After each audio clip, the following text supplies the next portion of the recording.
abadi. Kalau hidup ingin merdeka, tiada tercapai hanya berkata, ke muka maju sekata, maju hidup, maju kita, melemparkan jauh jiwa hamba. Ingatkan kembali kata sakti, dari bahang kesedaran berapi, di atas robohan kota Melaka, kita dirikan jiwa merdeka. Ya. Situ je. Alhamdulillah. Jadi sajak yang telah disampaikan oleh Fuda tadi ialah jiwa hamba yang merdeka ya. Ya. Dia mencerita. Awang. Ya. Usman Awang daripada tulisan Usman Awang. Jadi dia kata bagaimana seorang hamba yang merdeka mempunyai jati dirilah ya untuk menjalankan tanggungjawab ya. InsyaAllah kepada Allah Subhanahu Wa Taala. Betul Fuda? Betul. Ya. Jadi apa yang Fuda dapat pengajaran dari situ, dari sajak tu yang boleh Fuda rasa Fuda boleh pegang daripada sajak tu untuk jadi panduan hidup Fuda. InsyaAllah. Ada ke? Kalau ada boleh beritahu kan?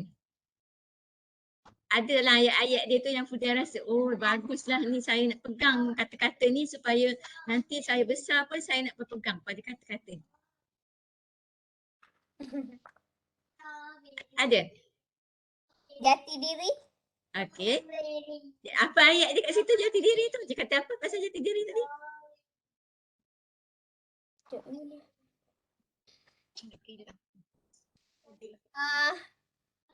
Dia dengar telefon kat sana. Ada tak? Dia kata apa kat situ ayat dia? Yang bahagian jati diri tu.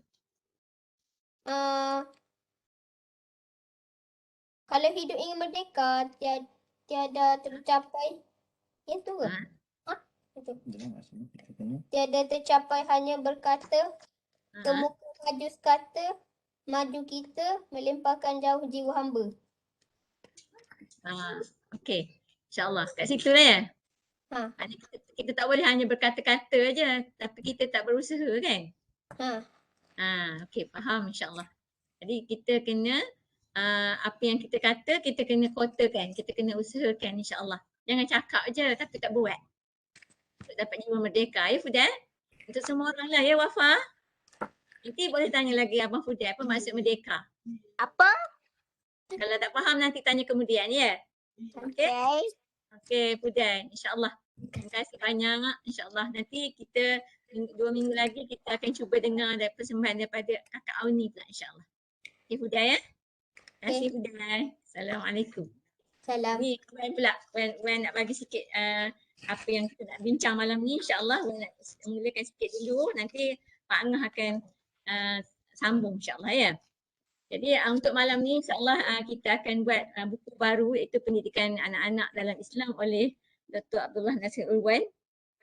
Dan yalah, bila cakap pasal anak-anak ni mak yakinlah kita setiap pasangan yang dah berkahwin dan berumah tangga, malahan orang yang belum berumah tangga pun mengimpikan untuk mendapat zuriat yang orang kata zuriat yang baiklah insyaAllah. Seperti mana yang disebut dalam Al-Quran itu ialah anak-anak yang soleh, menyejuk mata kepada ibu bapa, qurrata ayun dan berjaya cemerlang dunia akhirat kan. Jadi kalau kita listkan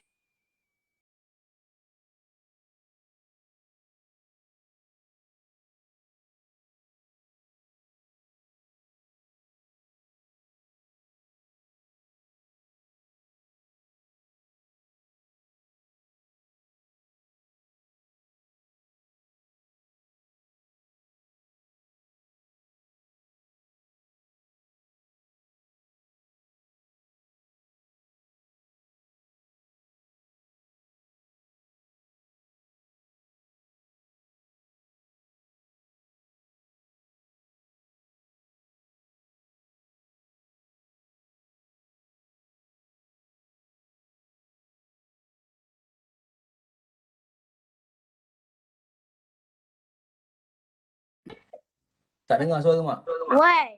Tak dengar suara Wan.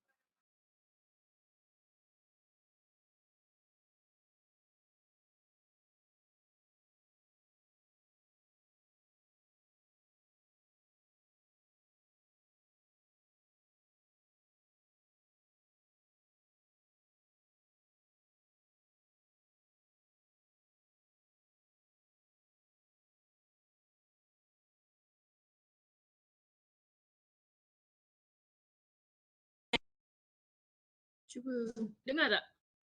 Dengar. Dengar. Macam mana? Dah settle. Okey. Oh tadi tak dengar lah ya? Ya, tak dengar. Mak cakap sorang. Orang kat rumah ni sebab dalam bilik ni.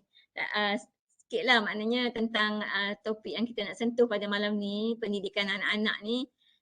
Maknanya kita semua, mak sebut tadi bahawa kita sebagai pasangan hidup yang telah berumah tangga, malahan yang belum berumah tangga pun semua orang mengimpikan untuk mendapat anak-anak yang soleh, yang penyejuk mata,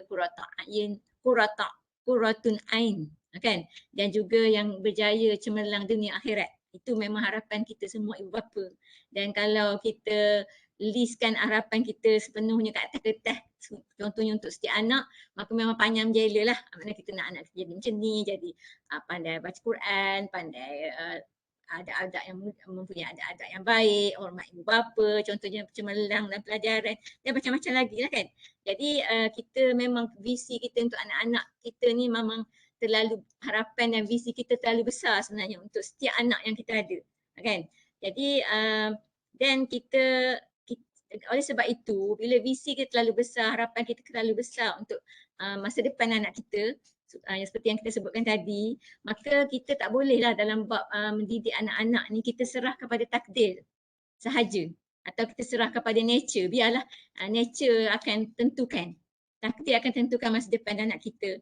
Jadi kita kena berusaha sebenarnya dan berikhtiar sedaya upaya kita supaya anak-anak yang kita ada tu menjadi seperti yang kita impikan, insya-Allah.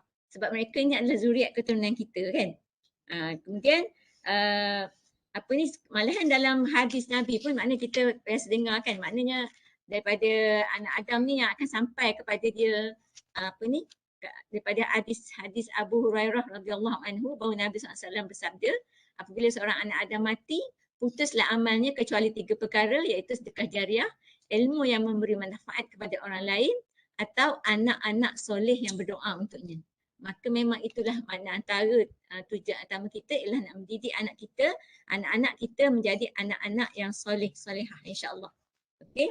Jadi kalau kita lihat dalam kehidupan kita seharian pun, kita kebanyakannya berkerjaya, kan. Bila kita dalam kerjaya, kita bekerja, kita memang dalam kerja kita ada visi kita ada target kita ada KPI kita dan sebagainya.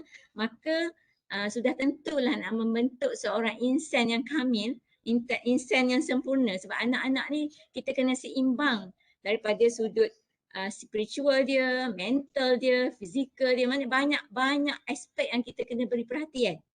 Dan dia adalah aset kita, saham kita untuk bawa kita sehingga ke akhirat, insya-Allah anak-anak ni. Jadi oleh sebab itulah ilmu keibubapaan atau parenting ni kita perlu kita beri perhatian lebih daripada kerjaya kita sebenarnya. Sebab itulah kerjaya kita yang utama. Kan? Kita kena tahu perancangan masa depan untuk anak kita, kita kena tahu apa langkah panjang, jangka panjang dia, apa langkah jangka pendek dia, langkah strategik dia, apa benda lah yang orang kerja tu buat belaka, itu juga kita kena ada untuk anak-anak kita sebenarnya. Kan? Supaya apa yang amanah yang diberikan oleh Allah kepada kita dan itu dapat kita laksanakan dengan baik, dan apabila kita berjumpa Allah nanti, bila Allah tanya kita, alhamdulillah kita dapat lulus dah daripada apa pertanyaan yang Allah bagi sebab kita dah lakukan sebaiknya, insya-Allah. Okey? Jadi kita faham juga bahawa kedua ibu bapa ini adalah sekolah pertama anak-anak. Mana anak-anak sebelum di sekolah, dia pergi sekolah dia dengan ibu bapa. Dulu kan, masa kecil dia, sejak dia dalam perut kandungan ibu dia sehingga dia lahir, kemudian dia, yalah kita faham kita semua ada anak. Jadi sebagai ibu bapa kita kena tahu, kita wajib tahu tanggung peranan yang kita perlu mainkan dalam rumah tangga kita. Okey? Dan sebab kita suami isteri ni saling melengkapi antara satu sama lain dalam mentarbiah anak-anak. Jadi tidak bolehlah seorang ayah meletakkan tanggungjawab mendidik anak tu kepada isterinya saja. Ataupun sebaliknya, seorang isteri, okeylah sebab ayah dah okey tengok didik anak tu, dia boleh je ajar anak ngaji, dia boleh je buat, serah kat ayah je lah. Tak boleh macam tu. Maknanya untuk nak tahu ataupun nak dapat keserasian dalam mendidik anak dalam rumah tangga ni, kita perlu ada duduk bersama dan berbincang hala tuju dalam kita nak mengagendakan keluarga kita. Kalau tidak kita tak boleh take for granted, tak boleh kata assume je. Dia cakap okeylah, bab ni sebab dia pandai, dia ajar lah, dia buat lah. Bab tu isteri saya, so isteri saya lah semua. So ayah buat hal ayah aja, contoh macam tu kan. Jadi kalau kita ada sikap yang begitu, maka yang ruginya lah anak kita. So sedar anak kita dah besar. Sebab proses pembesaran anak-anak ni sekejap je. Sangat sekejap daripada umur dia dilahirkan, daripada dalam kandungan sehingga umur dia 6 tahun, sangat sekejap. Dan kita tahu dalam kajian bahawa akal ataupun otak kanak-kanak ni begitu pesat. Dia punya perkembangan dia daripada mula dia dicipta oleh Allah dalam rahim sehingga umur dia 6 tahun. Dia punya perkembangan otak mencapai hampir 70%. Maknanya yang lagi 30% tu ialah ketika dia umur 6 tahun atau 7 tahun sehingga dia dewasa. Jadi alangkah ruginya sekiranya kalau kita tak tahu peranan kita tak nampak benda-benda ni yang dibuat kajian oleh pakar-pakar yang mengkajinya, kita abaikan benda tu sampai anak kita umur 7-8 tahun, kita dah abaikan benda tu, nanti baru kita nak kejar kemudian, maka sangat rugi dalam hidup kita insya-Allah dan juga kepada anak itu. Jadi kita faham maknanya macam mak sebab mak tak bekerja. Tapi bila mak tengok orang bekerja, kesibukan orang bekerja, mak faham. Kesibukan untuk menguruskan kerjaya, kehidupan kesibukan untuk menguruskan kehidupan seharian, kita sangat-sangat letih. Kita sangat exhausted kan. Exhausted, letih dari sudut mental, dari sudut fizikal, sangat letih. Apabila kita balik ke rumah bersama dengan keluarga. Kita dah tak larat dah nak fikir rasanya kan. Tapi dalam hal ni kita ada quality time. Kita kena pegang sungguh perkataan quality time tu. Sebab quality time ni ialah walaupun masa kita sekejap dengan anak kita, tapi input dia banyak. Berbanding dengan masa tak berkualiti, kita duduk lama dengan anak walaupun kita suruh rumah sepenuh masa, kita duduk lama dengan anak, tapi input tak ada pada anak. Kan? Jadi quality time ni kita kena, kalau kita tak faham atau kita kurang arif, kita kena belajar. Macam mana nak dapat quality time dengan anak. Kan? Tak semestinya kita duduk mengadap anak kita dalam keadaan baca buku aja, kita quality time sambil makan, sambil travelling. Kadang-kadang suasana itu lebih orang kata lebih dia dapat absorb lebih daripada masa kita duduk mengadap dengan buku dengan dia. Kan? Jadi kita kena tahu quality time ni, sebab kalau kita tak dapat cari quality time dengan anak, maka quality time kita akan beralih kepada perkara-perkara lain, dan zaman sekarang tak ada lain kecuali telefon atau televisyen. Jadi yang dapat quality time kita bukan anak-anak kita. Yang dapat quality time kita ialah smartphone kita ataupun televisyen. Minta maaf lah mak cakap, tapi mak rasa it's either way. Sama ada kita ke kanan atau ke kiri. Sama ada dengan anak atau dengan benda lain. Sebab kita masa sikit kan. Tapi masa tu sangat berguna. Seperti macam mana yang Long cakap minggu lepas, surah Al-As. Nasihat Ustaz, kita dah baca surah Al-As kan. Jadi maknanya semua benda yang kita belajar dalam Riyadhus Shalihin tu sebenarnya akan praktikal dia, kita akan nampak dalam pendidikan anak. InsyaAllah. Maksud kita akan nampak. Okay. Jadi oleh sebab itulah kita cuba saya upaya untuk tidak terlepas waktu krusial anak kita ni dalam perjalanan kehidupan dia untuk menjadi orang yang dewasa ni. Sebab sangat rugi masa kita dengan dia insyaAllah. Jadi sebab itulah kita cuba gali daripada buku ilmu, buku pendidikan anak-anak dalam Islam atau Tarbiyatul Aulad ni yang ditulis Abdullah Nasir Ulwan ni, kita cuba gali, kita sama-sama, kita daripada pembentangan, kemudian kita berbincang, bertukar-tukar fikiran, bertukar-tukar pendapat, berkongsi pengalaman. Sebab tu mak harap sesi Tarbiyatul Aulad ni adalah satu sesi perkongsian bersama. Bukan seorang bentang baca dengar je, lepas tu senyap kita tak. Kalau gitu kita tak dapat apa-apa. Kita akan dapat sesuatu bila kita dengar kupasan daripada buku Tarbiyatul Aulad, kemudian kita akan cari jalan macam mana dari sudut itu teori, macam mana dari sudut praktikal dia. Praktikal tu kena bincang sama-sama, saling bantu-membantu, kemudian kita juga kena sama-sama ikhlas untuk mendapatkan kebaikan. Kita tak boleh rasa macam maknanya kita rasa macam ni kalau saya cakap ni saya tak pandai sangat contohnya. Nanti bukan kaedah dia bukan macam tu. Masing-masing boleh beri pandangan, kalau tak tepat pun kurang-kurang kita boleh orang kata yang baik kita jadikan contoh tauladan, yang kurang baik kita jadikan sempadan. Jadi either baik atau kurang baik, semuanya mendapat faedah untuk kita insya-Allah dalam perbincangan Tarbatul Alat. Harap macam itulah. Okey. Jadi yang pentingnya bagi kita, masa kita sama-sama apa ni? Kita sama-sama ikhlaskan hati kita. Kita ikhlaskan hati kita insya-Allah untuk mendapatkan yang terbaik dalam mendidik zuriat generasi kita, keturunan Abah ni insya-Allah, dan sehinggalah ke beberapa generasi akan datang, kita sama-sama ikhlaskan hati kita sama-sama pasang keazaman dan kita sama-sama memohon rahmat dari Allah Subhanahu taala. Kan? Dan kita kena jujur dalam kita punya, kita selalu sebut, kita kena jujur dalam impian kita. Kita kena jujur. Kalau kita rasa kita nak jadikan anak macam, kita kena jujur dan kita betul-betul bertekad dengan apa yang kita nak buat, insya-Allah. Dan ini awal tahun, insya-Allah memang kita elok sangat pasang niat di awal tahun. Kebetulan hari 1 Januari, esok 2 Januari. Jadi kita sama-sama pasang niat. Sekurang-kurangnya bila kita pasang niat, kita apa niat kita, hablum minallah, apa hubungan kita dengan Allah, dari sudut ibadah apa kita nak buat. Okey, solat contohnya kita nak buat awal waktu, contohnya pagi ni. Okey, start solat, baca Quran, sudut zikir, dari sudut solat sunat, sudut sedekah, kita pasang niat. Kemudian hablum minan nas, macam mana kita dengan keluarga kita, dengan anak kita, dengan pasangan kita, dengan ibu bapa kita, dengan jiran kita. Kita pasang niat awal tahun ni, sekurang-kurangnya kalau kita pasang niat, kalau kita tak buat, kita dapat dah pahala pasang niat. Dapat satu niat kan. Kalau kita dapat buat lagi lah, macam mana kita ingat hadis daripada Rasulullah SAW, yang hadis kursi kan. Hadis kursi yang Allah berfirman, maksudnya sesungguhnya Allah mencatat kebaikan dan kejahatan barang siapa berniat akan sesungguhnya Allah mencatat kebaikan dan kejahatan. Barang siapa yang berniat akan berbuat kebaikan, kemudian tidak dikerjakannya, Allah mencatatkan untuknya satu kebajikan. Dia berniat nak buat kebaikan, tapi dia tak buat, dapat satu kebajikan yang sempurna di sisi Allah.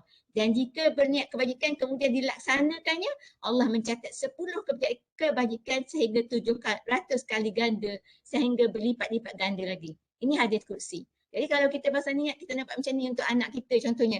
Awal tahun ni kita letak dah, saya nak ajar anak saya baca Quran sampai juzuk berapa. Saya nak ajar anak saya tamat sampai sini, mukadam habis. Pun Iqra. Jadi kita letak tu, kalau kita capai pun Allah dah bagi pahala kat kita insya-Allah. Kan? Yang penting kita letakkan niat yang ikhlas untuk apa tadilah, untuk hablum minallah, hablum minan nas insya-Allah.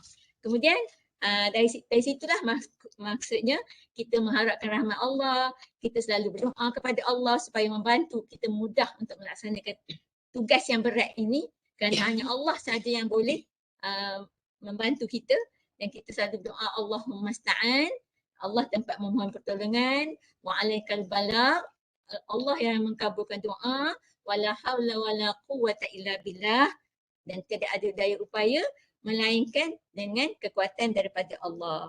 Okey, jadi sebab itulah mak sangat-sangat mengharapkan program Tarbatul Alat kita ni, kita sama-sama dapat berbincang secara sihat dan selus dan tidak ada niat-niat yang lain, sama ada nak intik ke, nak menenangkan orang lain ke, nak mentang orang lain ke, nak merendahkan orang lain ke, tak ada. Semua niat kita tolak kita. Yang kita nak adalah untuk memperbaiki ke arah yang lebih baik supaya kita dapat membentuk satu generasi yang soleh salihah, yang mencintai Allah, yang mencintai Rasul, yang mencintai kedua ibu bapa, insya-Allah kan, insya-Allah. Dan kita supaya kita semua ini akhirnya kita kata kembali kepada Allah bila bertemu Allah nanti dan dapat dikumpulkan bersama-sama di dalam syurga Jannatul Firdaus bersama dengan orang yang solehah insya-Allah. Okey. Itu saja yang mak nak cuba sampaikan sikit introduction untuk program Tarbatul Alat ini, dan untuk seterusnya kita serah pada Ngah untuk memulakan topik yang pertama apa yang nak bincang malam ni. Wallahu a'lam bissawab. Silakan Ngah.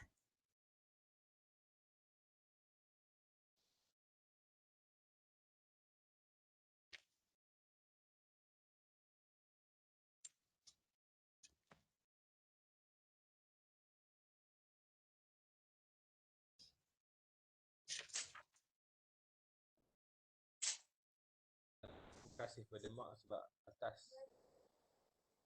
Dengar kan? Dengar? Slow.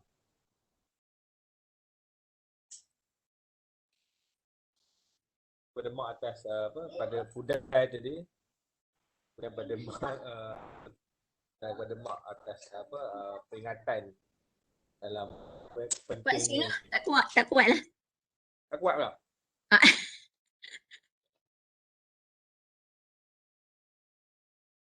Buat pendengar. Okey dengar. Tak kuat tak?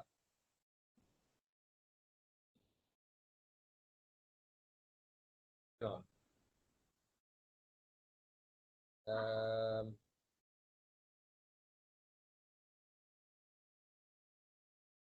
saya macam dengar.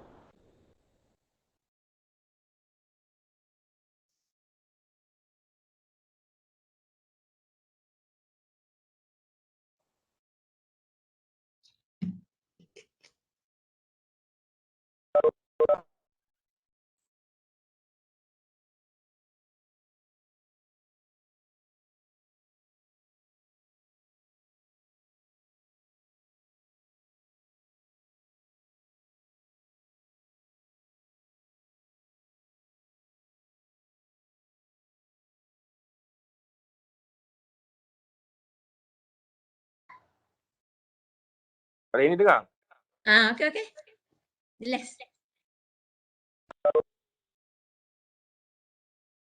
Terima kasih kepada Mak atas apa tadi peringatan tentang pentingnya pendidikan anak-anak ni.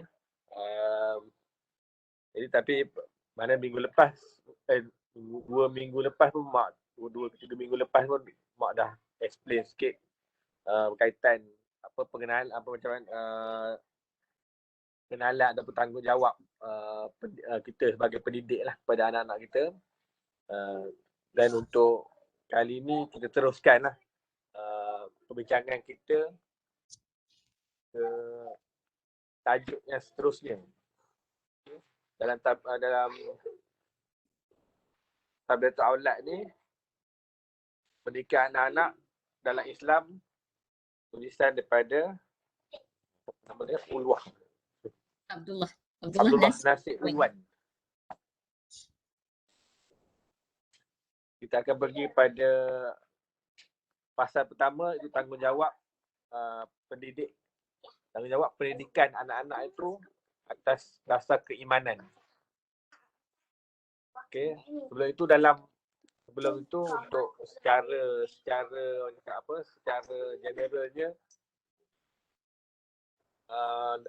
dalam elemen penting dalam mendidik anak-anak itu ialah sebab kita tahu anak-anak itu adalah merupakan amanah yang besar dan tidak ternilai harganya mana yang Allah bagi kepada sebagai rezeki lah, salah satu rezeki dalam kehidupan kita. Jadi Islam, agama kita sendiri itu meletakkan tanggungjawab yang besar untuk mendidik anak-anak kepada ibu bapa. Mana orang cakap secara dasarnya ibu bapa itu adalah yang diletakkan tanggungjawab untuk mendidik. Kerana anak-anak akan mengikut sekadar didikan dan bimbingan yang diterima daripada ibu bapa mereka. Kemudian baru mereka akan disambung didikannya oleh sekeliling lah, persekitaran dia, sekolah dia. Tapi asal usulnya pendidikan itu adalah daripada ibu bapa dia. Seandainya kalau kita lihat di situ, kalau baiknya ataupun tak, macam mak cakap dia tak ada yang orang cakap yang ketiga antara kiri atau kanan, baik atau jahat je lah yang akan berlaku. Jadi kalau dididik dengan baik dan sempurna, at least memahami apa yang diajar oleh Islam, maka mereka akan menjadi generasi pewaris yang meneruskan lagi apa yang ibu bapa dia tu ada, ataupun yang ibu bapa dia tu memang dah ada dalam diri mereka lah. Jadi anak-anak ini adalah pewaris pada ibu bapa mereka. Jadi pendidikan merupakan hal penting bagi manusia kerana pendidikan seorang dapat mencapai kehidupan lebih baik dan berwawasan yang lebih luas. Okey. Sebab tu dalam Islam, dalam agama, dalam pendidikan ni, kalau dalam Arab ni dipanggil tarbiyah lah. Kan, tarbiyah. Sebab tu untuk maksudnya macam lebih mengembangkan pengembangan seorang itu. Okey, penumbuhan. Jadi sebab tu dia dipanggil Tarbiyatul Aulad ni, maknanya untuk tarbiyah ataupun pendidikan untuk anak-anak itu sendirilah. Jadi dalam buku ini secara jelasnya bahawa perhatian orang tua terhadap anak merupakan asas yang terkuat dalam pembentukan manusia. Okay? Ataupun dalam Syekh Muhammad Naqib Al-Atas menyebut bahawa pendidikan Islam dalam erti hanya khusus, mana hanya pendidikan Islam ni hanya khusus pada manusia. Jadi tak ada lah kepada kehidupan lain lah. Jadi kalau ikut dalam dalam buku ni pun dia banyak dipecahkan lagi nantilah, mana kita akan bincangkan macam contoh pendidikan dalam keimanan, moral dan lain-lain lagi lah.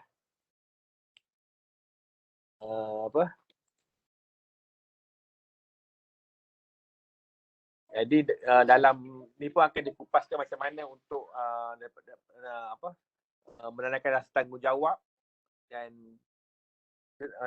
kemudian kita akan mendidik macam mana untuk sikap, tingkah laku, untuk dalam kehidupan inilah, untuk mendidik anak-anak itu sendiri.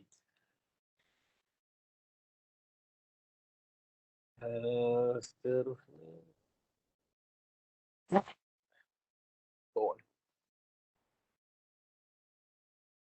Jadi dalam pendidikan Islam ni, sebab tu dia pendidikan Islam ni yang pertama mereka biasa tekankan ialah keluarga itu sendirilah. Okey, sebab tu dia cakap banyaknya supaya antara yang disebut supaya anak-anak ini tidak menjadi fitnah kepada kita. Jadi besarnya tanggungjawab tu untuk mengelakkan anak itu menjadi fitnah kepada kita juga. Mana banyak benda lah, bukannya orang cakap sesenang semudah ABC lah untuk menjaga anak ni. Mana banyak benda yang kena tanamkan dalam anak-anak ini supaya dapat mencipta kepribadian secara totalnya kepada anak itu lah, secara maksimal kepada anak. Okay, dalam surah ada ayat ayat 6 surah At-Tahrim, ya ayyuhallazina amanu qu anfusakum wa ahlikum naron wa quduhan nasu wal hijarah 'alaiha malaikatin gilazun shidadun la ya'sunallahu ma amarahum wa yaf'aluna ma yu'marun. Artinya, hai orang-orang yang beriman, pelihara dirimu dan keluargamu dari api neraka, dan bahan bakarnya adalah manusia dan batu. Penjaganya malaikat-malaikat yang kasar dan keras, yang tidak derhaka pada Allah terhadap apa yang perintah kepada mereka dan selalu mengerjakan apa yang perintahnya. Dari atas ini mengisyaratkan bahawa orang tua bertanggungjawab terhadap pendidikan anak dan keluarga, segala sesuatu yang kecil, apapun yang telah dikerjakan dan diperbuat daripada sesiapa pun, termasuk orang tuanya. Mana dari situ pentingnya pendidikan anak-anak mengisyaratkan bahawa tanggungjawab itu pada ibu bapanya lah, untuk mengelakkan daripada anak-anak itu pelihara lah diri kita itu dengan keluarga kita dari api neraka. Jadi mana dari situ pun Allah masukkan diri dan juga keluarganya untuk menghindarkan daripada api neraka. Jadi sebab tu dalam buku ni dia yang pertama sekali dia letakkan tanggungjawab itu, yang pertama ialah menanamkan pendidikan keimanan dalam diri. Jadi kita pergi ke fasa pertama, iaitu tanggungjawab pendidikan keimanan. Yang dimasukkan dengan pendidikan keimanan, mengenalkan anak itu sejak dari kecil, dia mula berakal dan usul-usul keimanan. Membiasakan dari sejak mula-mula dengan rukun Islam serta mengajarnya prinsip-prinsip syariat yang mulia dari sejak umur usia tamyiz. Maksudnya menanamkan dalam diri anak itu ialah mengenal mula-mula dengan rukun Islam. Apa itu rukun Islam? Jadi kita mengenalkan anak-anak itu dengan kalimah syahadah. Mengucap kalimah syahadah, mengerjakan solat. Jadi dengan dalam rukun Islam itulah mana kita mengenalkan kepada anak itu sejak daripada dia mumayyiz ataupun tamiz atau mumayyiz lah, mana bila dia faham atas sesuatu itu.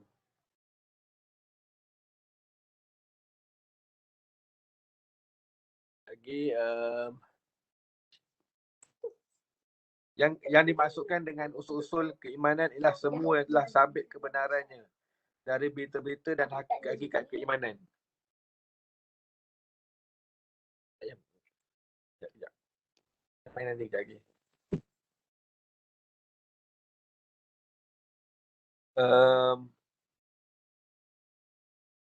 Mana dari segi keimanan dan perkara-perkara yang gaib. Mana perkara gaib ni macam kita seperti beriman kepada Allah, beriman kepada malaikat, beriman kepada kitab-kitab yang diturun dari langit. Beriman kepada Rasul sekaliannya dan beriman kepada soal dua malaikat, siksa kubur, kebangkitan hisab syurga, neraka dan segala hal yang gaib mesti diimani. Jadi sebab benda ni kadang susah nak untuk dipahamkan oleh kanak-kanak kan. Tapi bila zaman sekarang ni kalau kita tanya, dia lebih percaya pada hantu lah. Mana lebih benda gaib yang dia orang tahu hantu kan, benda tak nampak kan. Tapi sebenarnya kalau dari segi dalam ruang lingkup Islam tu sendiri, yang perkara-perkara gaib ni ialah Allah itu sendirilah. Kemudian diikuti dengan malaikat, kitab, benda-benda yang tak nampak kan. Tapi kita kena tanamkan dalam diri anak-anak itu ialah kepercayaan kepada benda-benda macam tu, kepada perkara-perkara tersebut. Wujudnya Allah maha melihat, Allah maha mendengar. Jadi benda tu nak fahamkan, memang kalau sejak dari kecil kita dah tanamkan, jadi insya-Allah benda tu dia akan bawa ataupun tersemat dalam hati dia sampai diri dia tu sampai besar lah. Yang dimaksudkan dengan rukun-rukun Islam ialah segala peribadatan badaniah dan harta seperti solat, puasa, zakat dan haji. Dan itu bagi sesiapa yang berkuasa ke sana. Jadi untuk yang rukun-rukun Islam pun secara lahiriahnya lah, maknanya untuk ibadat-ibadat yang kita memang wajib buat sebagai hamba. Jadi kita kena tanamkan juga dalam diri anak-anak ini, sebab bila kita dah tanamkan sifat perkara yang gaib tadi itu, jadi dia akan datangkan bersama dengan ibadah yang kita kena buat, kita sebagai hamba. Jadi itu adalah dia punya kesinambungan daripada kepercayaan tadi lah. Yang dimasukkan dengan prinsip-prinsip syariat ialah segala yang berhubung dengan dasar-dasar ilahi serta pengajaran Islam seperti akidah, ibadat, akhlak, persyariatan, hukum-hukum, peraturan dan lain-lain. Jadi maknanya dia dalam syariat pula ada dia punya hukum-hukum, dia punya ibadah, akhlak, akidah yang kita kena tanam, yang kita kena ajar ataupun didik anak-anak kita dengan perkara-perkara tersebut. Maknanya dia punya dia punya susunan tu daripada kepercayaan pada benda gaib ataupun benda-benda yang tak nampak seperti Allah, Tuhan, malaikat. Kemudian disambung dengan ibadah secara badaniah dan kemudian dengan prinsip-prinsip syariat sendiri. Maka setiap pendidik hendaklah ia melengkapkan anak dari masa mula yang membesar dengan kefahaman-kefahaman yang berasal dari pendidikan keimanan dan membiasakan dirinya dengan pengejaran Islamiah supaya ia mengenal pasti dengan Islam dari segi ibadah dan akidah dan berkait dengan dasar dan peraturannya, dan supaya ia tiada mengenal petunjuk yang lain daripada petunjuk Islam dan tiada berpandu selain daripada panduan Al-Quran dan panduan Rasulullah SAW sebagai pemimpinnya dan contoh tauladannya. Jadi kefahaman itu dalam pendidikan tu kita kena pasti dan kita kena tanamkan atau fahamkan anak-anak kita lah dengan untuk untuk menunjukkan juga kepada petunjuk kepada anak-anak kita sebagai panduan hidup dia. Jadi sejak kecil itulah kita tanamkan dan kita tunjuk sebagai panduan. InsyaAllah dia akan membesar dengan panduan yang telah mereka dapat sejak kecil. Sampai sini mungkin ada rasanya kita terus share kot daripada ada apa-apa mungkin yang boleh direlatekan ke.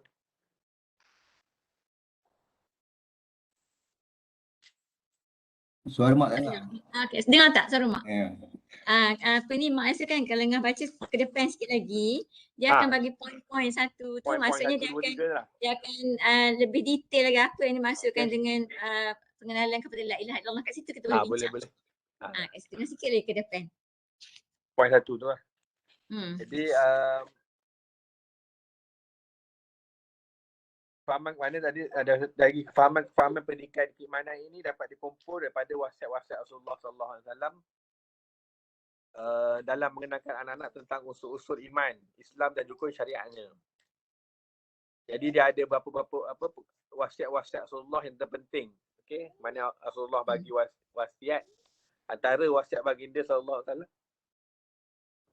yang menunjukkan penekanan dalam aspek pendidikan keimanan ni adalah saranannya untuk mengenal anak dengan kalimah la ilaha illallah. Okey. Perintahnya untuk memulakan pengenalan anak dengan kalimah la ilaha illallah. Iaitu sebagaimana yang diriwayatkan oleh Al-Hakim daripada Ibnu Abbas radhiyallahu anhu daripada Nabi sallallahu alaihi wasallam bersabda, mulakanlah pengenalan kalimat bahawasanya baginda mulalah pengenalan kalimat la ilaha illallah kepada anak-anak kamu.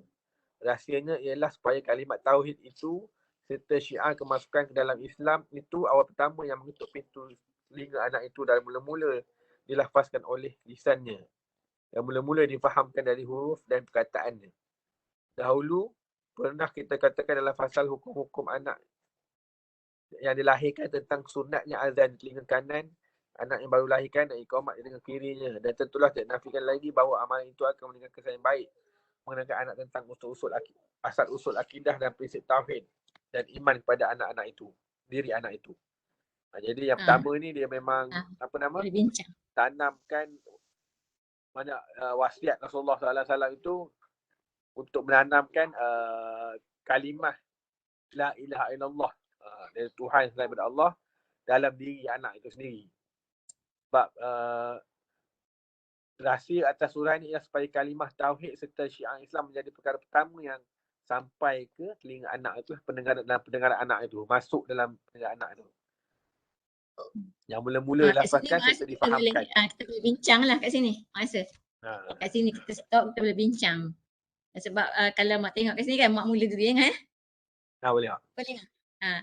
Maknanya kalau kita tengok kat sini, maksudnya kita kena tanamkan kalimah la ilaha illallah, maknanya ketauhidan kepada anak kita, dan dia bagi terus macam mana kita praktis yang kita orang Islam buat, umat Islam dianjurkan buat ialah azan di telinga kanan dan iqamah di telinga kiri. Dan kita nampak ni adalah satu cara rangsangan lah.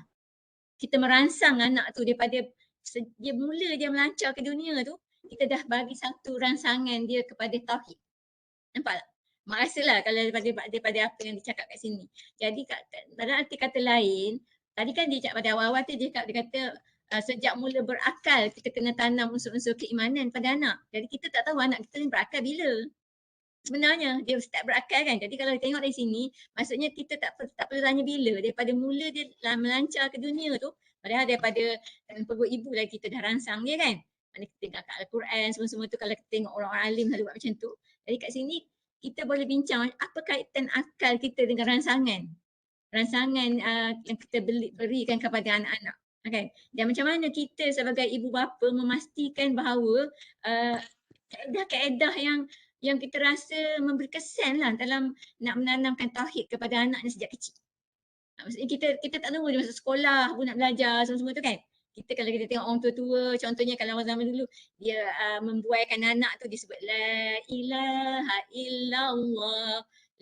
Itu semuanya sebenarnya nak menanam tauhid kepada anak tak kecil lagi. Tapi dia dah nyanyikan, nasyidkan kalimah-kalimah tauhid kepada anak. Ada orang dia nak nasyidkan Asmaul Husna. Nas'aluka ya man. Tak kisah macam mana kan? Wallahu allazi la ilaha illa kan? Warrahmanir rahim. Maknanya itu antara orang kata tanggungjawab kita sebagai ibu bapa lah, macam mana kreativiti kita nak menanamkan kalimah tauhid tu sesuai dengan fasa anak-anak tu.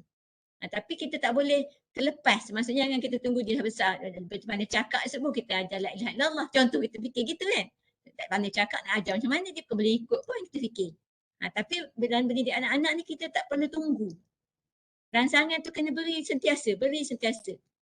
Maksudnya kat sini. Jadi maksudnya kalau kita boleh kongsi, mungkin ada di kalangan kita, dia rasa cara dia buat tu nampak ada kesan positif pada anak tu. Untuk mendapatkan mentauhidkan Allah. Jadi dia boleh cakap kat sini. Bukan maknanya kita menunjuk, oh saya buat macam ni, anak saya jadi macam ni. Bukan. Kita memberitahu kepada kita yang dalam halakah ni bahawa mungkin orang lain nak cuba, nak ikut kita. Kan? Dan mungkin berkesan atau tak berkesan tu terpulanglah kepada masing-masing kan. Maksud mak macam tu. Jadi sekarang kita bolehlah macam mana. Sebab ni penting. Nak menanam kalimah tauhid pada anak ni sangat penting. Daripada apa yang kita bincang nampak kepentingan dia kan. Jadi boleh kita mulakan perbincangan dari sini insyaAllah. Okey. Sikitlah mak nak cetuskan, jadi orang lain boleh bincang.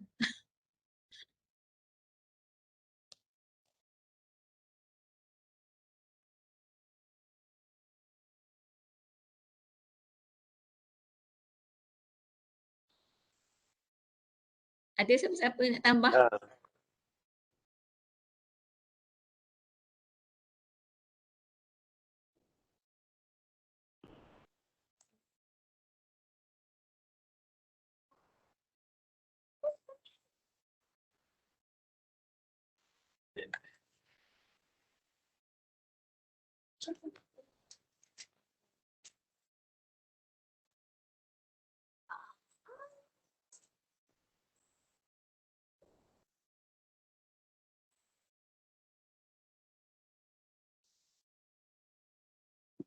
Ada, tak ada.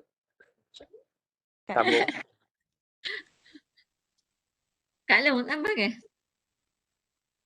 Ke Ika ke siapa-siapa? Kak Teh ke? Kakak tak ada mana ni, tak selalu sebut nama kakak lah. Lang ke? Adik ke? Ada mak.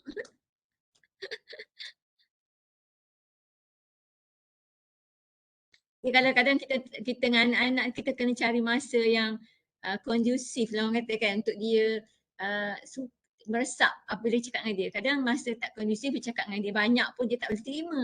Contohnya kalau mak nampak, tak tahulah Allah Alam orang lain perasan tak. Kalau kita travel dengan anak satu tempat yang jauh, mak perasan lah. Kalau dia banyak bersoal jawab tau. Kadang dia nampak tu dia tanya kita. Kan dia tanya. Jadi masa ni pun masa yang sesuai juga secara santai lah maksudnya. Yang formal memanglah kita kena ajar secara formal, tapi secara santai kadang kita boleh cakap kat dia tentang tengok alam keliling, kita kaitkan dengan Allah.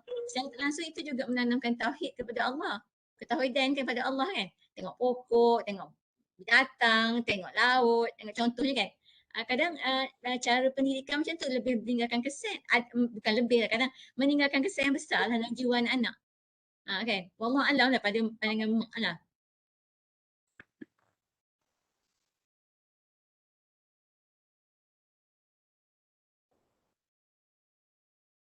Tak tahulah orang style sekarang ni macam mana. Itu style zaman dulu. Zaman dulu kan. Style zaman dulu kadang aku nak cakap apa dengan anak tak ada idea. Tapi kalau kita baca Quran, contohnya kita akan jumpa dalam ayat Quran, lihatlah unta yang begini. Ada kan ayat-ayat Quran kita baca terjemahan tu kan. Jadi bila kita nampak unta pergi zoo, kita cakap balik benda ayat Quran tu cakap. Walaupun tak exact. Kan? Tengok unta, tengok bonggol atas belakang unta tu. Sebenarnya kita dapat idea tu sebab kita baca Quran. Kita faham kan? Lepas tu kita tengoklah macam mana kapal berlayar di lautan yang luas. Jadi kalau kita pergi tu nampak kapal, tengok tu nak kapal. Jadi dapat idea tu sebenarnya sebab kita dalam Quran tengok laba-laba, tengok semut contohnya kan. Contoh lah. Tak tahu itu orang zaman dulu punya style lah. Jadi itu juga pada mak is quality time dengan anak. Secara tak langsung. Yalah sebab rasanya sebab untuk apa anak-anak ni faham pun dia kena ada masa dia lah. Dia bukan cakap satu memang kerap cakap benda sama kan. Contoh mungkin dulu bila orang dulu yang ayun buai tu dengan berzikir tu dia mana lama-lama dia akan lekat diri dia kan. Jadi sebab budak dia pergi beraktiviti ke kan, pantai.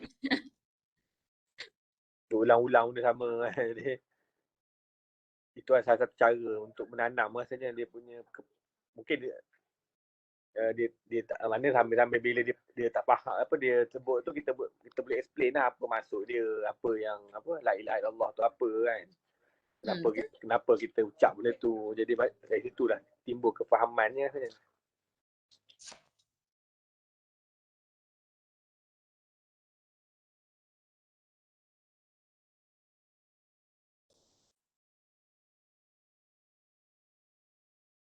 Umur Mumaiz selalu berapa tahun umur Mumaiz? 7 lah. 7 tahun Mumaiz. Ke awal lagi? Yang mak ingat dulu Ustaz sebut dah tahu kiri kanan. Tahu kiri kanan macam mana lagi? Tahu pakai kasut. Di atas dia tahu sesuatu lah. Dia kira Mumaiz lah. Ke ada memang umur yang tertentu? Memang itu tak ada kan. Dia kenal sesuatu baik buruk kan.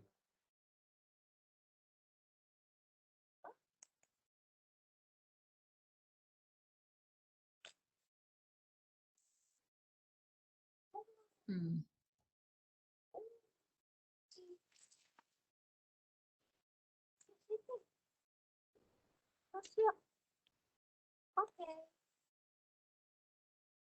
Lain senang Kak. Motih lah. Tak ada nak tambah. Hilang? Nasi. Sama nasi. Faris ke Syafiq ke silakan. Belum lagi. Belum panas lagi kan? Ingat ke dah panas dah. Panas berbincang. Panas apa? Panas berbincang. Sebab ini sangat penting sebenarnya menanam kalimah tauhid pada anak-anak ni sangat penting. Sebab dari sinilah datang dia rasa takut pada Allah walaupun dia kecil. Walaupun anak tu kecil tapi dia takut. Dia nak tipu, dia kata ayah dia kata atau ibu dia kata ni Allah nampak. Kan? Maknanya kita kena selalu tanam kepada anak kita, Allah sentiasa melihat kita. Walaupun, mana kita cakap walaupun mak tak nampak tapi Allah nampak.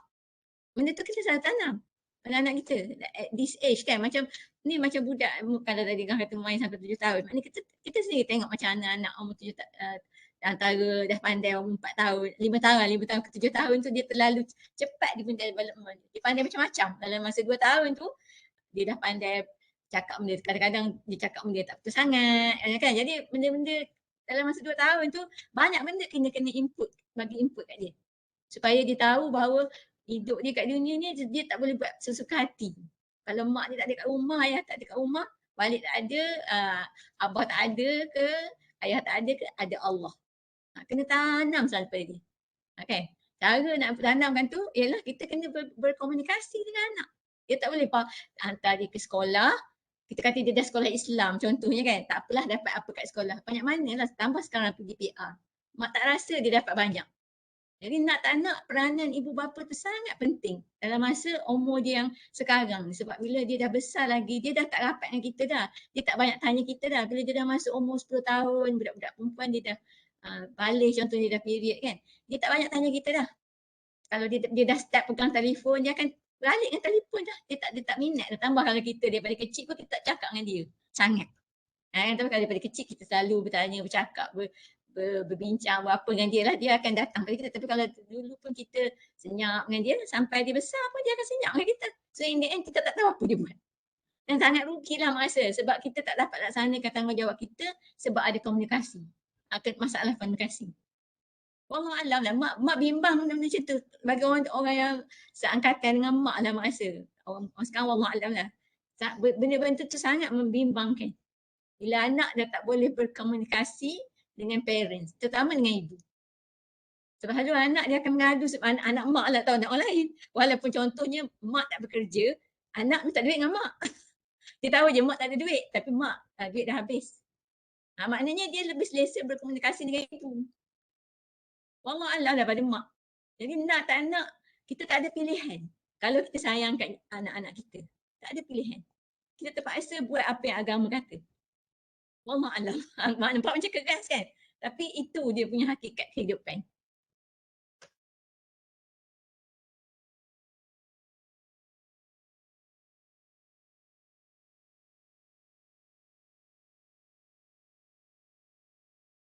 Cakaplah sesuatu supaya benda mak cakap ni taklah mak rasa macam betul ke mak aku cakap ni kesat tak betul. Sebab tu fikiran zaman dulu.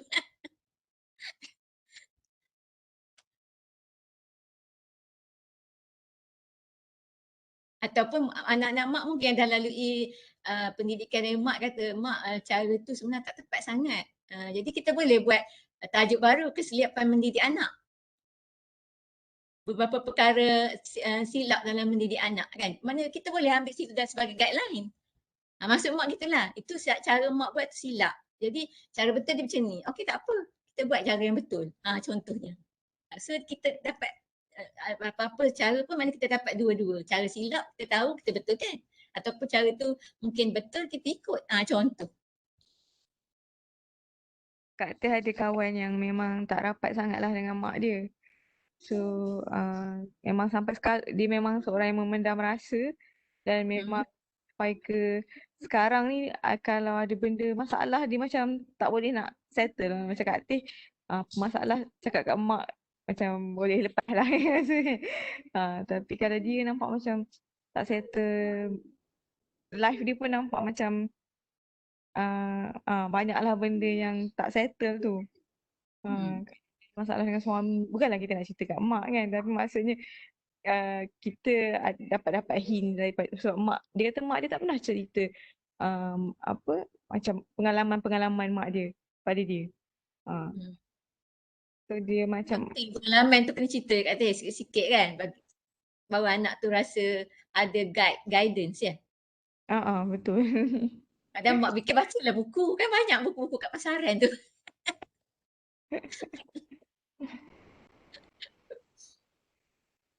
So rasa kalau anak tu rapat dengan ayah sekalipun dia kena, mak dia tu kena main peranan jugalah kat dia.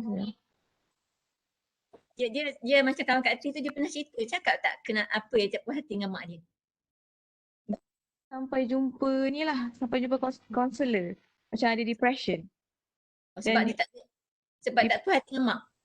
Depression dia tu dia kata antara yang lead pada depression dia tu adalah sebab dia dengan mak dia tak rapat. Oh, ya ke? Ha. Dahsyat.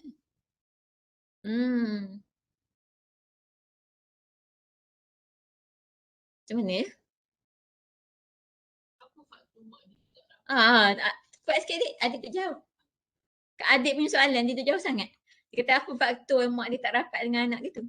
Pada pandangan anak tu lah. Pada pandangan anak. Sebab mak dia bekerja, mak dia cikgu. Cikgu, okey. Cikgu dan anak tu agak rapat lah. Dia 1, 2, 3 rapat. So dia kata dia dah jadi 3. Rapat anak dia. 3, 4, okey. Darjah 3 dia dah kena tolong sebab mak dia kerja sekolah petang. So pagi tu kiranya bila dia balik sekolah tu dia dah kena ready masak makanan untuk tolong mak dia masak nasi macam tu lah. Darjah 3 sekalipun. Masak goreng telur untuk adik tu. Dan dia kata kalau dia dia macam tak tahu juga kenapa mak dia tak rapat dengan dia. Dia kata macam mak dia memang tak pernah cerita apa-apa pun. Dia tulis buku. Dah ada 30 buku dah mak dia buat.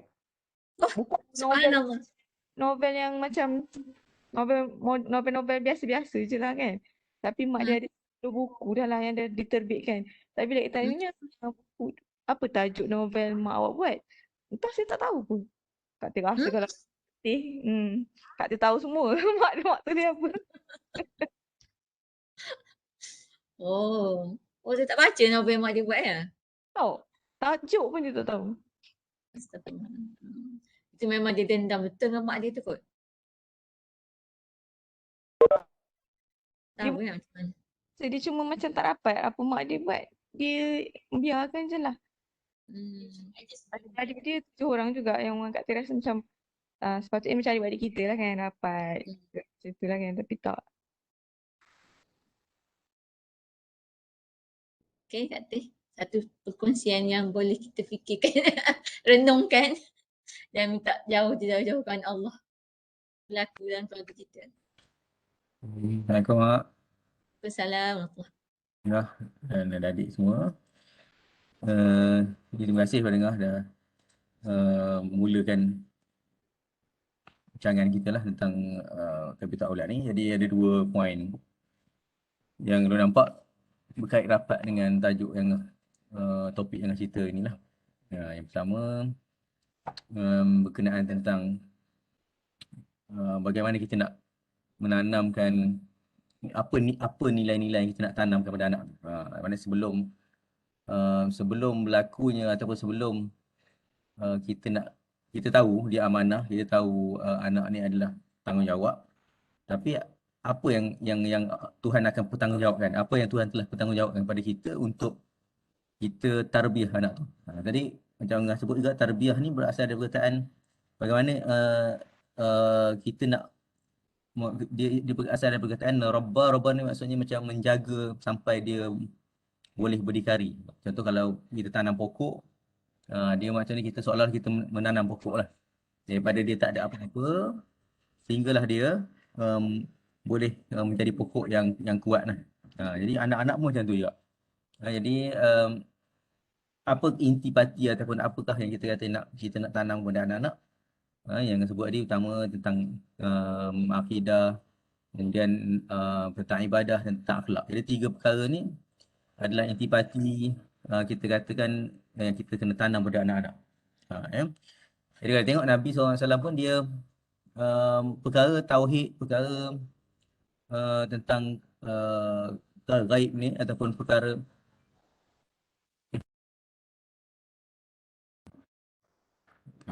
jadi contohnya Nabi ketika dia berjalan dengan Ibnu Abbas, dia terus berpesan kepada Ibnu Abbas, ihfazillah yahfazuka. Kan, mana semua orang biasa dengar hadis ni. Mana tiba-tiba Nabi kata, jagalah Allah. Maknanya bukan setakat tauhid, ilmu akidah ni kita setakat kenal berapa orang malaikat, berapa orang kita panggil apa, berapa rukun iman dan sebagainya. Itu memang very basic lah.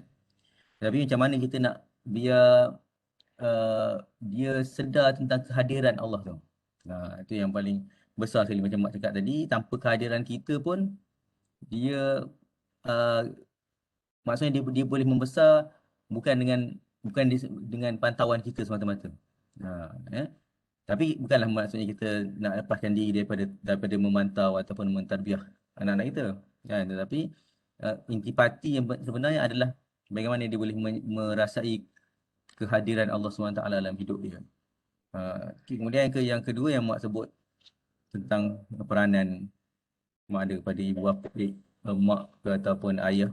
Sebenarnya mak, seorang ibu tu dia peranan dia tak boleh diganti oleh seorang bapa, dan seorang bapa tak boleh diganti oleh seorang ibu. Sebab tu Allah jadikan seorang ibu dan bapa tu pertama daripada lelaki dan wanita kan.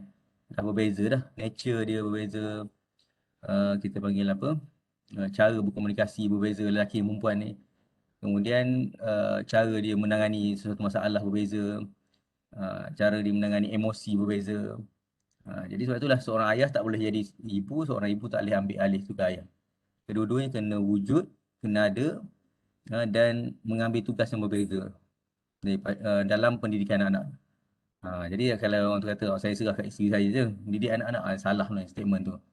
Atau saya serah pada suami je. Itu pun salah. Maknanya sebab dia punya sentuhan ataupun dia punya dalam jiwa anak-anak tu yang boleh disentuh oleh orang lelaki ni lain kan. Mana saya nak cerita hati anak ni macam Swiss lah. Swiss. Selagi mana kalau ayah ni dia usaha macam mana pun dia takkan boleh buka Swiss yang hanya boleh dibuka oleh seorang ibu. Jadi sampai satu masa nanti bila Swiss tu tak boleh dibuka dah, tak boleh diaktifkan dah, maka kita tengok kepincangan macam yang Kak T sebut tadi lah. Kepincangan mana sama ada dia dendam dengan mak dia ke, dia tak perhati ke, ataupun dia tak rasa pun apa yang mak dia buat selama ni tu berharga pun. Aku tak kisah pun apa mak aku nak buat buku, apa benda mak aku nak buat pun aku tak kisah. Yang penting aku tahu mak aku tak peduli dengan aku, contohnya. Yang penting aku tahu mak aku sibuk dengan menulis buku je. Contohnya lah kan. Kita pun tak tahu apa yang perkara lain yang berlaku lah dalam kehidupan kawan Kak Akif tu. Tapi basically macam tu lah. Maknanya ketika mana kita salah seorang je peranan, mesti akan ada kekurangan yang kita panggil apa pada pendidikan anak tu. Sebab apa? Sebab ada jiwa hanya boleh sentuh oleh ibu, ada jiwa hanya boleh disentuh oleh seorang ayah. Allah. Okey lah. Alhamdulillah. Kita nampak lebih jelas lagi lah kan penerangan tentang yang ni, peranan ibu dan ayah tadi. InsyaAllah. Dan memang kita rasa bila kita dengar apa yang Long terang tu, kita rasa risau lah kalau kita tak dapat laksanakan peranan kita yang peranan ibu dan ayah ni berbeza tapi saling lengkap melengkapi kan. Macam tu. Dia berbeza tapi lengkap melengkapi tu yang kena ada komunikasi tu juga untuk mendapat keserasian dalam melaksanakan tanggungjawab, insya-Allah. Sebab yang dapat kebaikan tu ialah anak-anak kita dan juga diri kita. Masa satu-satu ketika nanti kita nampaklah dia punya outcome dia. Sekarang mungkin kita tak nampak lagi sebab anak tu kecil lagi. Kan? Bila dia besar nanti baru kita nampak, oh ni sebenarnya yang tak kena, ni sebenarnya hasil yang dulu saya buat, alhamdulillah, contohnya kan. Tapi kita tak naklah benda tu terlambat. Kalau terlambat nanti susah nak betulkan. Bila benda tu dah lambat dibetulkan. Okey, insyaAllah. Ada lagi? Kakak ada kan? Kakak ada apa-apa kakak? Kakak pun anak dah besar ni.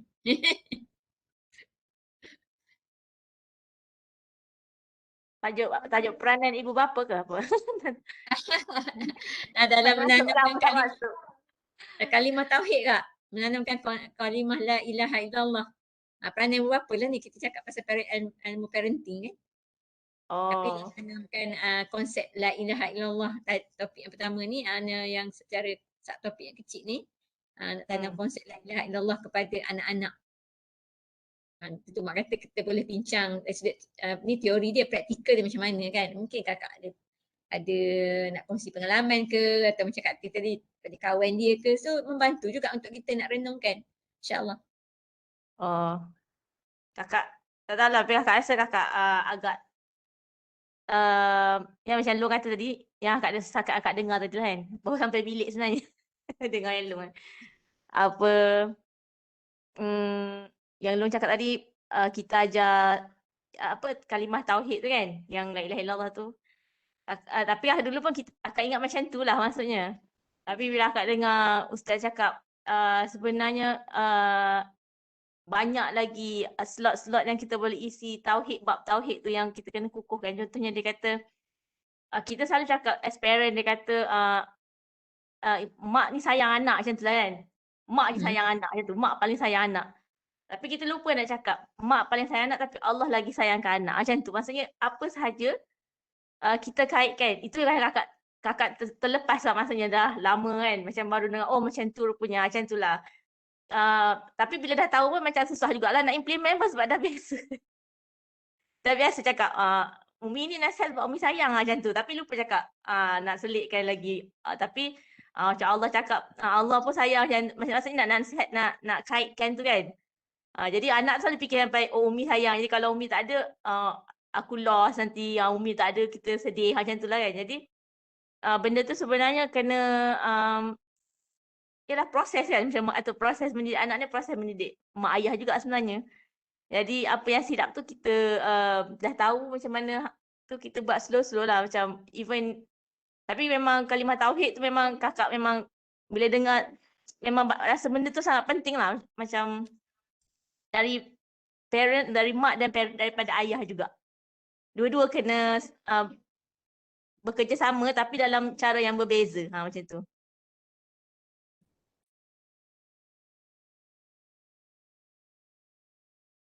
Itu je kot.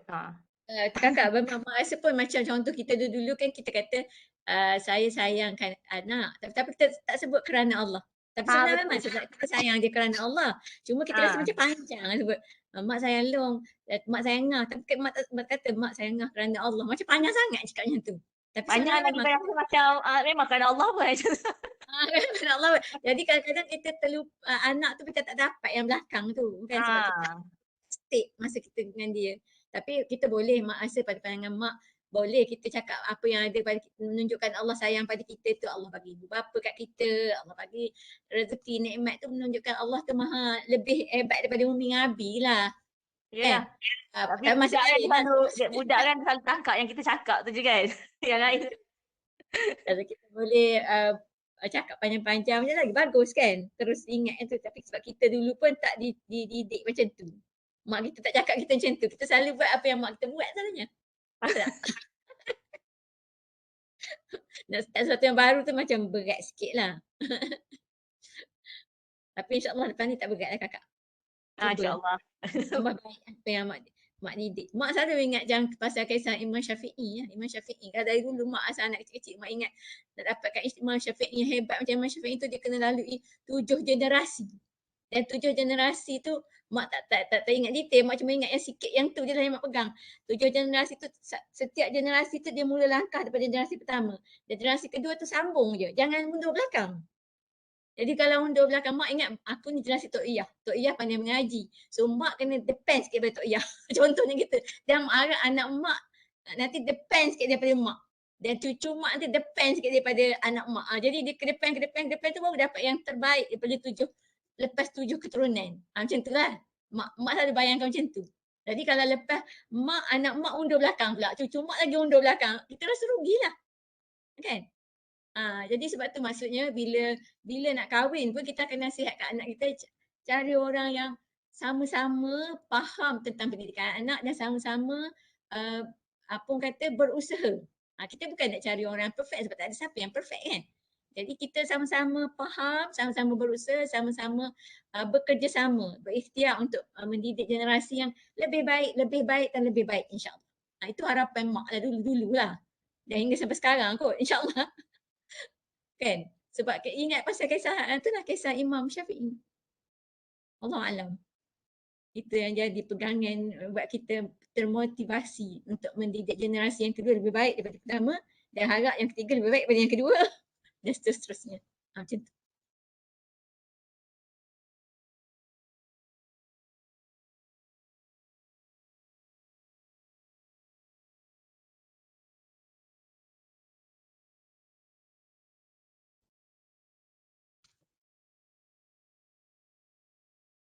Okey, ada lagi kah? Nak takut tambah?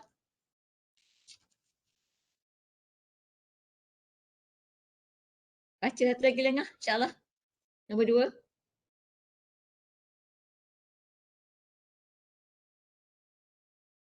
Okay, nombor 2.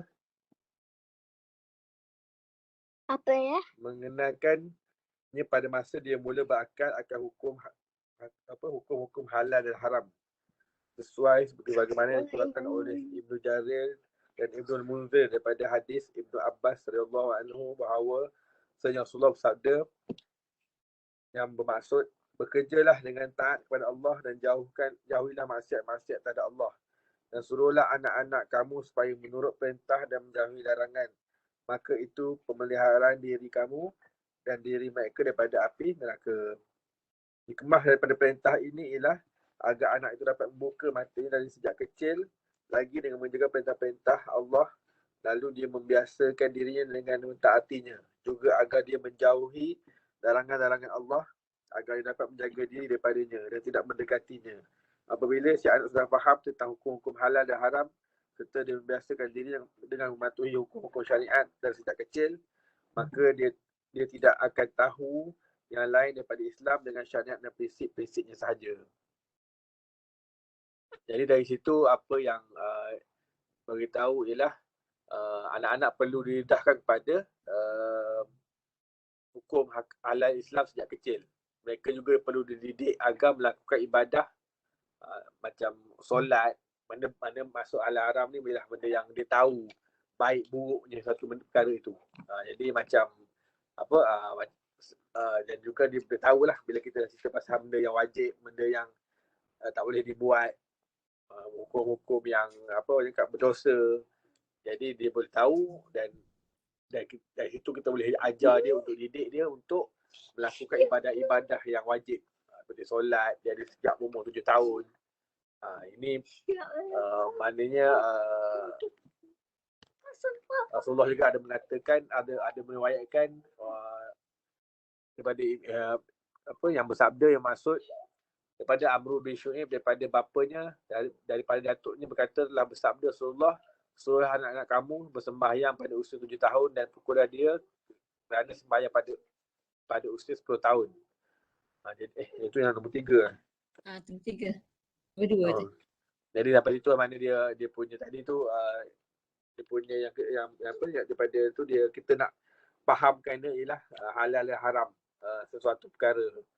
Jadi itu dia boleh tahu benda yang baik dan buruk yang boleh dilakukan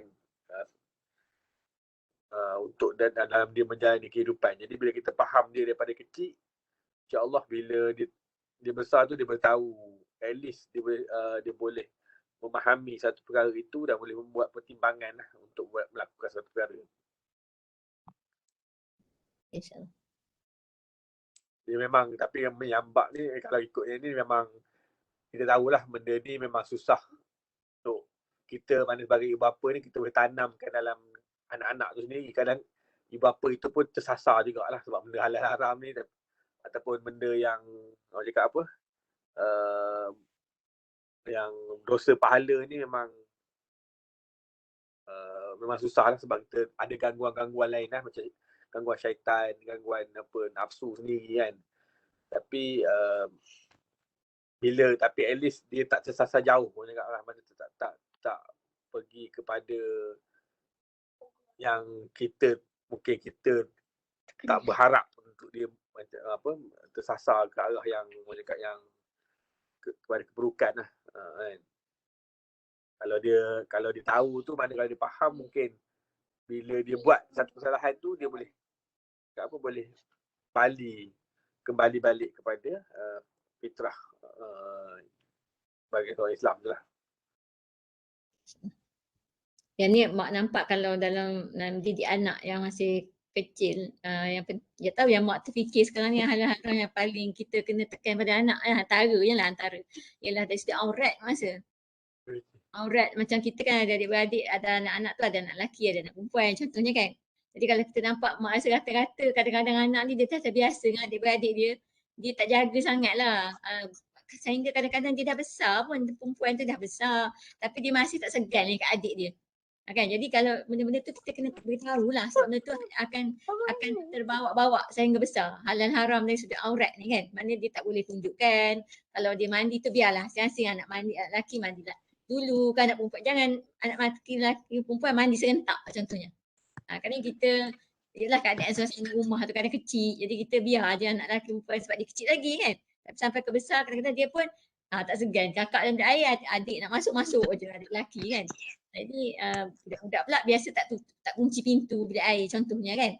Jadi maksudnya benda-benda macam tu kena beri penekanan sikit lah, panggil, cakap selutok dengan dia biar dia faham. Dan kalau kita marah dia tak faham.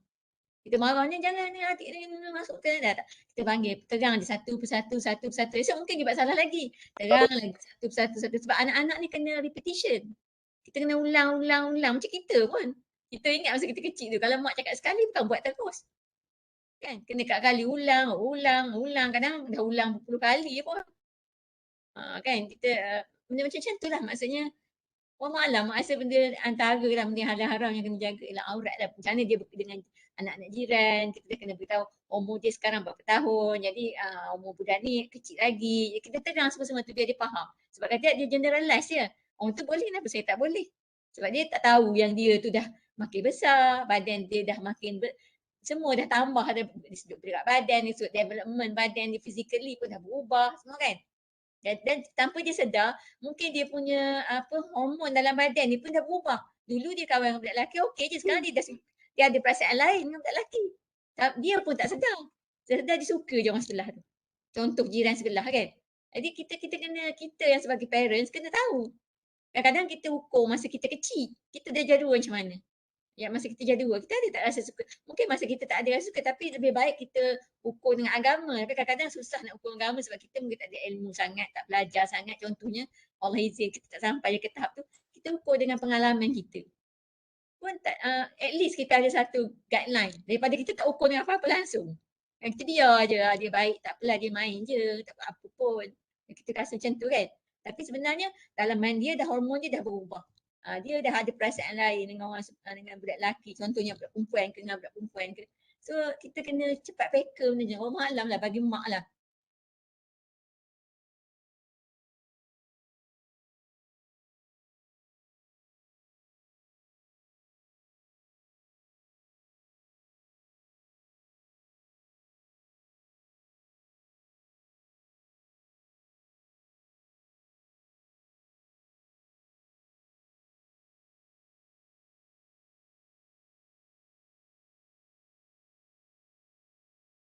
So macam mana? Pening. Banyak benda nak kena buat beratnya lah.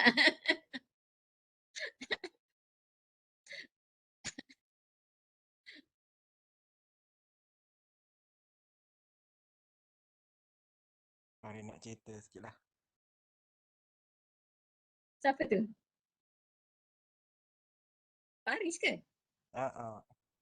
Cerita Faris. Tak apa. Okey Faris. Silakan. Mari apa yang cerita tadi tu yang pasal Buat macam Faris? yang Celur.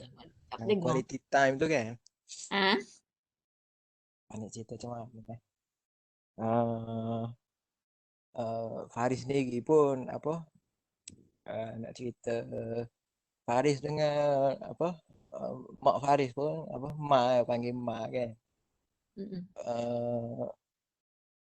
Faris apa tak banyak masa pun dengan dia sampai sekarang pun. Ya daripada lahir terus duduk dengan arwah mak kan, nenek tu. Lepas tu form 1 sekolah Pahang dah, asrama dah. Jadi masa besar daripada kecil sampai besar tu mak pun sibuk kan, dia kerja manager bank. Jadi keluar pukul 7.30 dia keluar. Dia balik isyak kan. Dia balik tu lepas maghrib kadang-kadang paling awal pun hari Khamis separuh hari kan. Jadi masa dengan dia tu terhad sangat lah sebenarnya kalau ingat balik kan. Terhad sangat tapi apa yang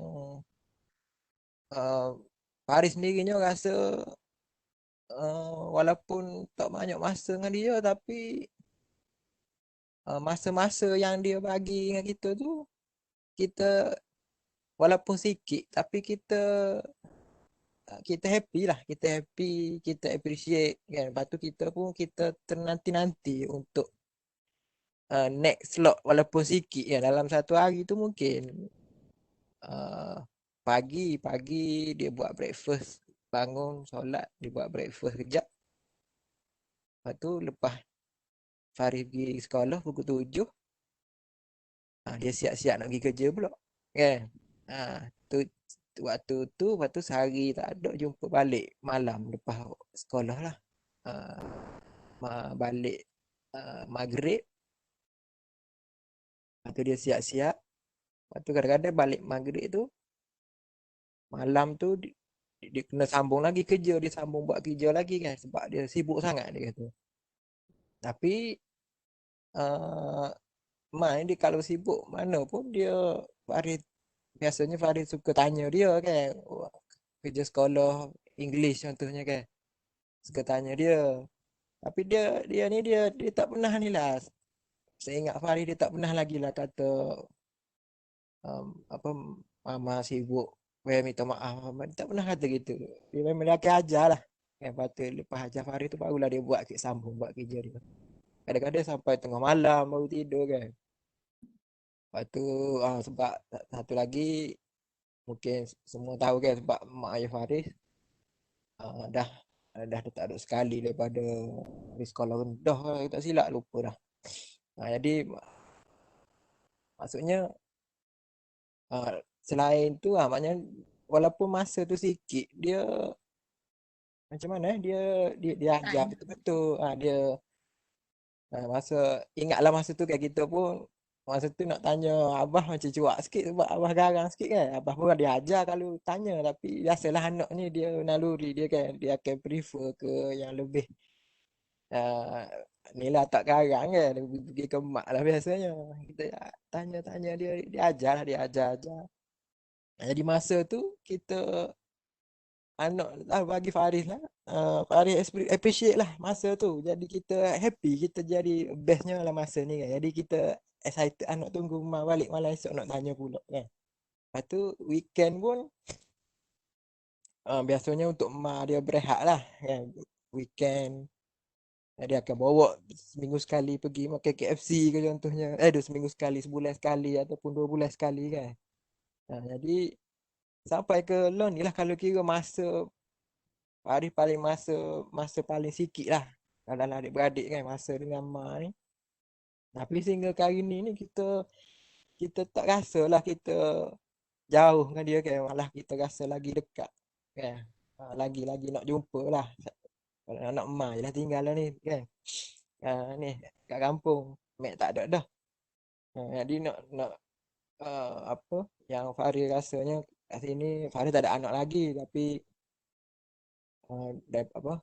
dia punya Faris rasa yang paling pentingnya apa, quality time tu lah, macam mak cakap tu kan. Quality time ni Allah akan bagi, Faris rasa Allah akan bagi ikut kemampuan dengan apa, kemampuan kita lah, ikut kemampuan kan. Allah kan dia uji kita ikut kemampuan kita kan. Jadi orang kerja sibuk macam ni, macam mak dia manager bank, jadi Allah bagi quality time malam dengan hujung minggu tu. Jadi atas kudrat kita lah Allah bagi sikit kudrat untuk kita set nak guna macam mana waktu tu. Dan waktu tu sangat vital lah, walaupun sikit tapi dia boleh menentukan sama ada anak tu akan sama ada lagi jauh ataupun lagi dekat dengan kita kan, walaupun masa tu sikit sangat. Gitulah contohnya cara kita utilize masa tu, sama ada kita guna kedok quality time tu. Dia memang quality time, tak kira kita spend macam mana pun, time tu memang berkualiti. Tapi kalau kita bazirkan, rugilah maksudnya kan, sebab tak semua orang ada. Itulah. Itulah mak cerita sikit pasal mak lah. Okeylah Faris, jazakallah khairan. Banyak manfaat tu insya-Allah. Boleh kita ambil sebagai orang kata ialah rujukan untuk kita nak tiru lah, yang nak contohi kan, insya-Allah. Orang sibuk macam mak ni, mak tak kerja, jadi memang mak ada banyak masa. Berbanding orang kerja ni, dia bertungkus lumus nak juggle up masa dia tu supaya ada quality time macam Faris cakap tadi kan. Dan memang kalau dia ikhlas nak dapat cara waktu tu, memang Allah akan bagi dan insya-Allah ada manfaat dia. Yang penting keikhlasan dia nak bersama dengan anak tu, dia tahu tanggungjawab dia. Kalau tu kakak selalu teringat mak cerita pasal Mak Atih lah. Mak Atih kan, macam quality time tu. Dia quality time tu tak perlu lama, bukanlah kita duduk mengadap anak 24 jam kan, bukan. Tapi macam mak kata Mak Atih tu, anak-anak dia tak pandai. Mak Atih tu tak, kita tahu dia macam mana kan, tapi bila anak-anak dia buat kerja sekolah, dia duduk dekat anak dia tu kan. Betul. Dia teman anak dia buat kerja sekolah. Tapi dia tak ada tolong, tapi dia duduk. Jadi anak dia rasa dia teman. Sebab Mak Atih tu dia sekolah sampai tingkatan 3 je. Kalau dulu tak ambil PMR pun. Tak sempat ambil PMR Mak Atih. Tingkatan 2 ke 3 gitulah. Tapi tengok anak-anak dia dengan izin Allah, alhamdulillah semua dapat masuk FPT lah kayaknya kan, masuk U. Tapi dia kata kalau mak kata macam mana dia ajar anak sebab dia tak pandai nak ajar anak dia apa yang belaskan. Dia kata dia teman anak dia, kalau anak tengah buat kerja dia duduk kat situ tengok anak dia. Jadi benda tu pun kira anak appreciate. Duduk dekat anak tu dengan harapan kalau anak nak air ke apa, hantarlah kat anak tu contohnya. Bagi mudahkan anak tu nak belajar. Itu cara dia kan. Tapi dengan keikhlasan dan kejujuran dia tu maksud Allah berkati.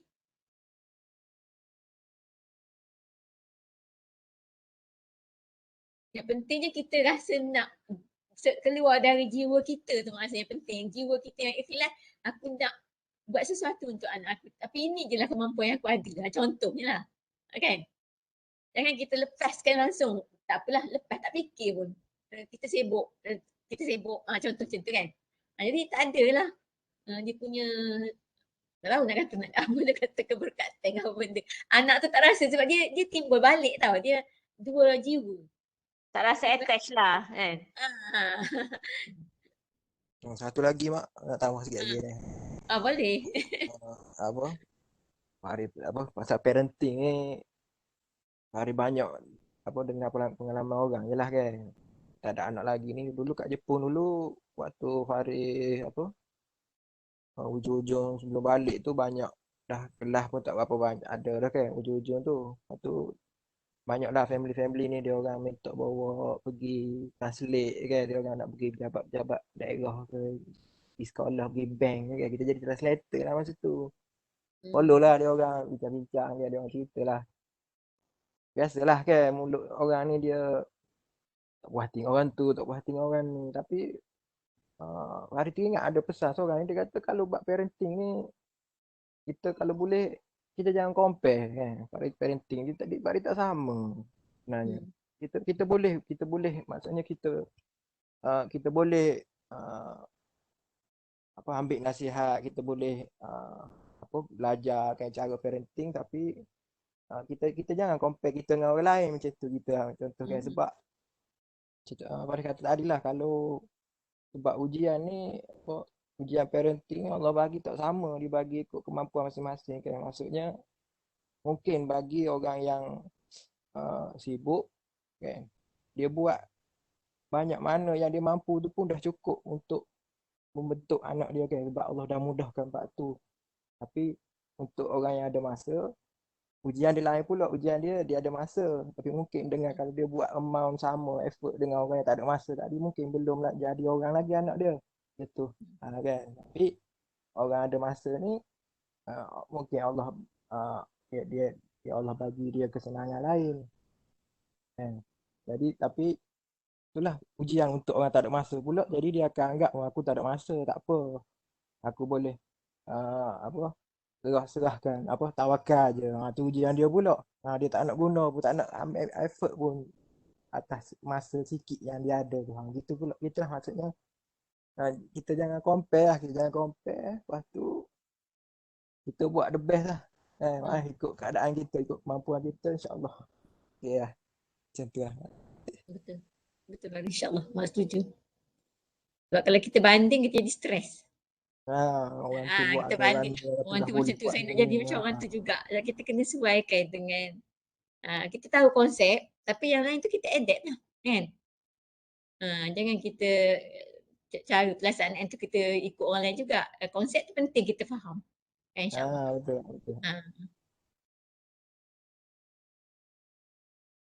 Allahuakbar. Alhamdulillah. Ada lagi nak tambah? Boleh satu orang lagi tambah. Nak rumus ke apa? Nak rumus ke?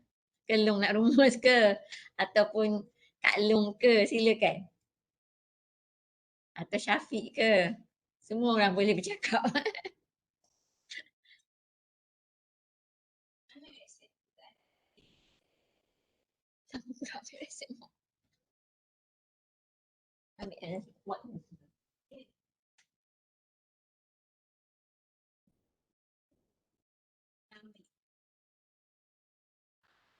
Takut ada nyamuk lama tak duduk. Tak banyak, tapi ada lagi sih. Ada lagi sih. Tak ada boleh. Okay, tapi.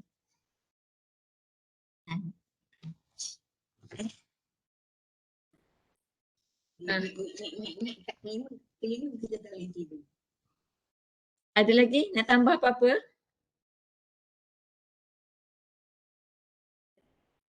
Tak apa mak nak buat kerja mak tak apa.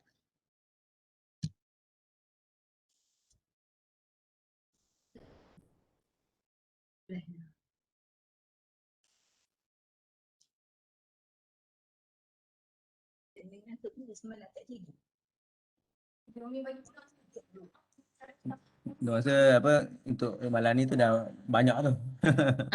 Okey. Kalau mas saja kau ada lagi orang nak cakap bagi peluang lah seminit dua lagi. Tapi kalau dah tak ada, maksudnya kita boleh berhenti setakat ni. Alhamdulillah banyak dah dapat input-input yang insyaAllah. Jadi itulah Ngah boleh maknanya boleh berhenti setakat ni InsyaAllah tak ada orang nak cakap apa. Nanti boleh letak dalam grup kita. Grup Tabligh Online ke grup WhatsApp ke grup apa yang mana-mana tu kita nak tambah lagi apa yang kita nak cadangkan boleh insyaAllah. Ya. Jadi ya. Siapa cakap tu? Wah. Okeylah Mak Asa kalau tak ada lagi kita berhenti kat setakat ni. Jadi minggu depan kita akan pergi kepada kakak. Maksudnya kita akan buat Riyadhus Salihin ya Kak ya. Betul. Yang sambung dengan Long ya untuk minggu depan dan minggu satu lagi baru Kak Teh Tabligh Online insyaAllah. Dan beritahu Auni ya 2 minggu untuk Auni nak buat apa-apa nak berkongsi dengan sesama kita insyaAllah. Ya Kak ya. Okey boleh Mak, boleh. Alhamdulillah. Jadi Mak rasa kalau macam tu kita tutup dulu majlis kita pada malam ini dengan surah Al-As dan tasbih kifarah. Auzubillahi minasyaitonirrajim. Bismillahirrahmanirrahim. Innal insana lafi khusr illa alladziina amanu wa 'amilus solihati wa tawassaw